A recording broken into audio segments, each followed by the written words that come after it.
My name is Pam Chrysostomou, and this summer I've been working at a lab at UCSD.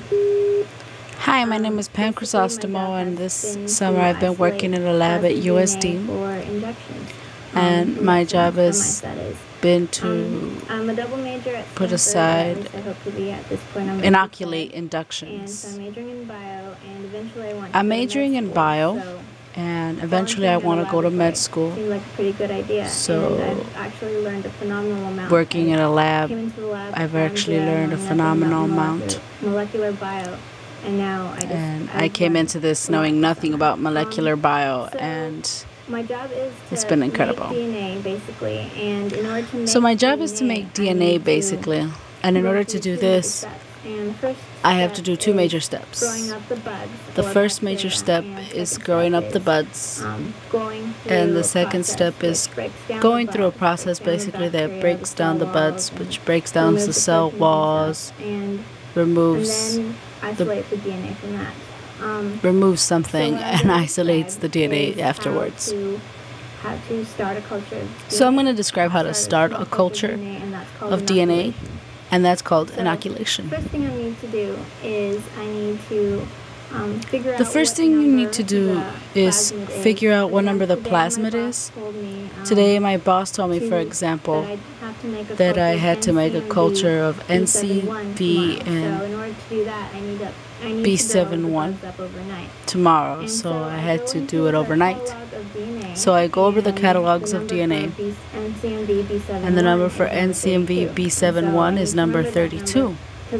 So I remember that number because when I go into the freezer, there's a lot of DNA and different tubes, so there's a lot of different numbers, and instead of wasting my time going through each of them, I just look at the numbers at the top and remember the number 32. So the first thing they taught me was to label everything. So I get a piece of tape, I write the number 32. Well, I write the three things, right? You write the name of what it is, and your initials, and the date. So, NCMV 730, B71, my initials, and the date was 9/26/96.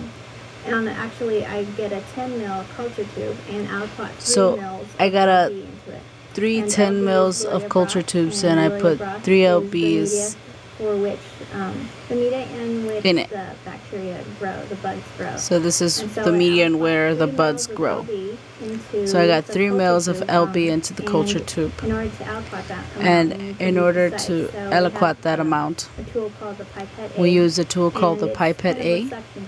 And it's kind of a suction thing. In chemistry they use bulbs, but this is more of a mechanic thing. So you put that pipette suction out 3 mils of into LB, the tube, and you suction out LB into the culture tube. And so and after that, you suction out of the 3 LB, and that way you put it into the 10 milliliters tube. Go into the freezer, and in my box I have so now I gotta go into the freezer of A100 and find an A100, and it stands for Ampicillin 100 milligrams per milliliter. And so since it's frozen, I have to take it out of the freezer and put it on the heat block in order to thaw it out, because you can't remove anything.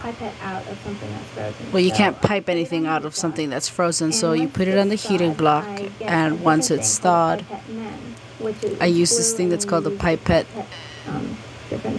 M, pipette fed. So I pipe that up 3 micromilliliters. Written, it's called lambda. Well, written it's lambda LMDA. It's a Greek letter. I pipette 3 lambda of. So I pipette 3 lambda of the thawed ampicillin, into the 3 mils of and I put that into the 3 mils of LB. So now any bacteria that grow into the cell B will be ampicillin resistant. So I put the amp back in the freezer because it overheated and it heated outside, so now it has to be frozen again. So now I have to label everything and make sure everything's okay. So now that the media is ready and the culture tube is ready and everything. So now that the media and everything and the culture is ready, I put everything back in the freezer room. I have to store it in the freezer room, and so it's stored at negative 80 degrees Celsius. But before I go in, I always put my gloves on because these things are biohazard. So I take my tray where I have my 10 milliliter culture tube, and my pipette man, and a box of pipette tips. And that's it. And then I go into the freezer room. So I go into the freezer room, -80-degree freezer, and I open it, negative 80-degree freezer. The deep box where the... So I take out the deep box where the bacteria is stored. And I pull out the box. And I pull out the box. I look for number 32. And I look for number 32. So I take out my little tube that has the number 32 on it. I close the box and put it back in the freezer. Put the rest of the box back in the freezer, so you really don't want anything else thawing out. So you make sure to close that, and make sure I have my pipette and my box of pipette tips. A little bit. And so I scrape. Using my pipette tip, I take a little bit of the HemCMV 371 with the end of my tip, and put a little chunk of that into the 3 mils of LB. So then I put that in there with the amp, and I put that in there.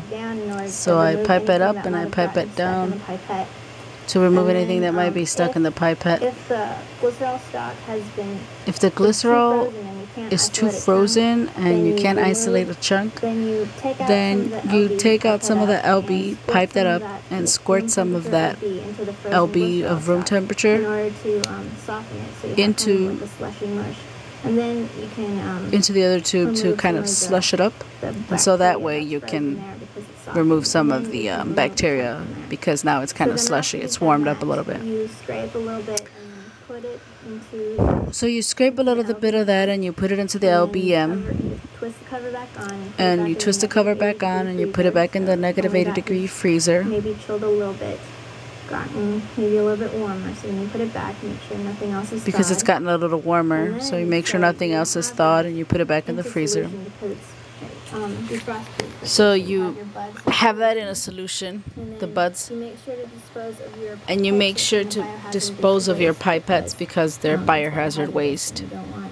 You don't want anything growing out of that. And then you take the 3 mil culture tube. So you take the 3 mil culture tube and you put it into the shaker room.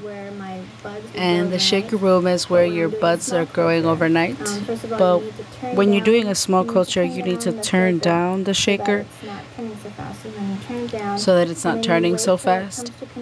So you wait till it comes to a complete stop.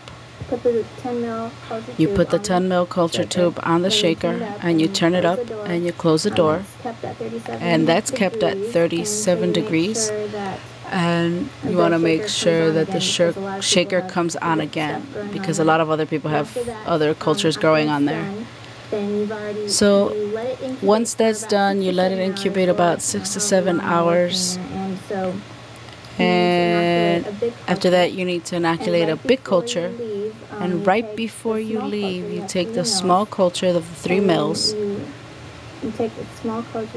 And then you take the small culture and separate that.